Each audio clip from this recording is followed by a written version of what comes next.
for this? Are you down for this? If you're in the mood, we can take it to the moon. Just like a movie scene, table for two. No need to be. Perencanaan adalah diartikan sebagai proses mendefinisikan tujuan organisasi, membuat strategi untuk mencapai tujuan itu, dan mengembangkan rencana aktivitas kerja organisasi. Berdasarkan definisi tersebut, perencanaan minimum memiliki 3 karakteristik berikut. Pertama, perencanaan tersebut harus menyangkut masa yang akan datang. Kedua, terdapat suatu elemen identifikasi pribadi atau organisasi. Ketiga, masa yang akan datang. Tindakan dan identifikasi pribadi serta organisasi merupakan unsur yang amat penting dalam setiap perencanaan.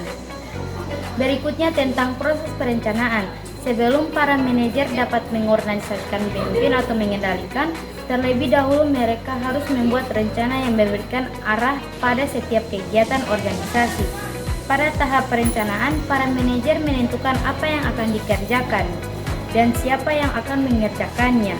Perencanaan sebagai suatu proses adalah suatu cara yang sistematis untuk menjalankan suatu pekerjaan, suatu aktivitas tertentu yang saling berkaitan untuk mencapai hasil tertentu yang diinginkan. Kebutuhan akan perencanaan ada pada semua tingkatan manajemen dan semakin meningkat pada tingkatan manajemen yang lebih tinggi, mana perencanaan itu mempunyai kemungkinan dampak yang paling besar pada keberhasilan organisasi. Materi berikutnya yaitu hakikat dan pentingnya perencanaan. Rencana adalah proses perencanaan atau program adalah apa yang akan dilakukan di masa depan sebelum menyusun rencana. Terlebih dahulu menetapkan target.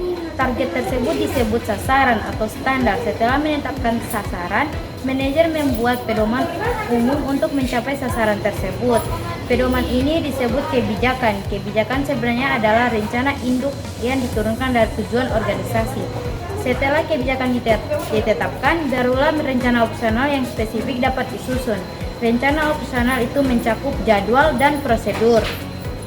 Mengapa perencanaan penting? Perencanaan sangat penting dan perlu untuk setiap usaha mencapai tujuan. Alasan ini didasarkan pada suatu pandangan bahwa kondisi masa depan tidaklah pasti.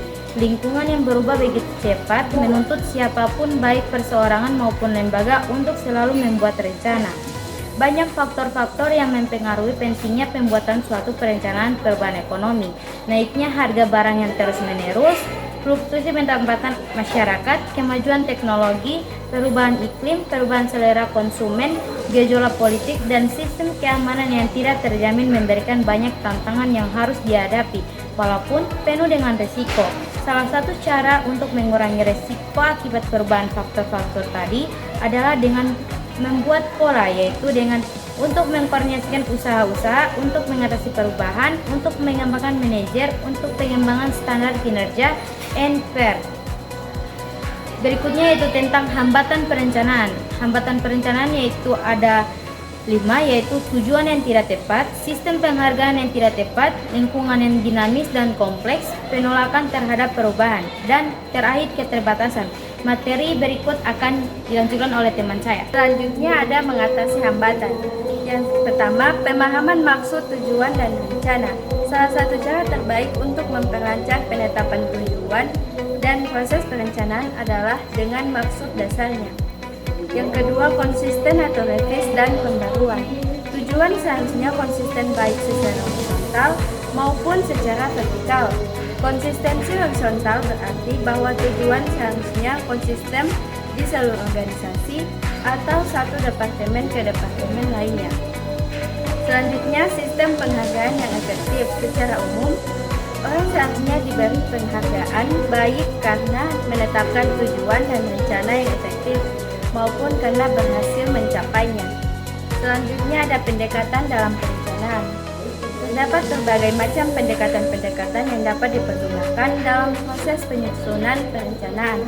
Pendekatan-pendekatan tersebut diantaranya adalah perencanaan inside out dan perencanaan outside in, perencanaan dari atas ke bawah, top down planning, dan perencanaan dari bawah ke atas, bottom up planning, serta perencanaan situasi. Dan selanjutnya ada efektivitas perencanaan. Walaupun efektivitas penting bagi seorang manajer, seringkali dalam pengembangan perencanaan yang efektif, manajer mengalami hambatan-hambatan. Terdapat dua hambatan utama dalam pengembangan rencana yang efektif, yaitu penolakan dan dalam diri perencana terhadap penetapan tujuan dan pembuatan rencana untuk mencapainya. Yang kedua, keengganan yang lazim dari para anggota organisasi untuk menerima rencana karena perubahan yang akan ditimbulkan. Terdapat 3 alasan mengapa anggota organisasi dapat menolak perubahan yang akan terjadi. Yang pertama, ketidakpastian mengenai sebab dan akibat dari perubahan. Yang kedua, keengganan untuk melepaskan keuntungan yang ada. Yang ketiga, kesadaran akan kelemahan dalam perubahan yang diusulkan.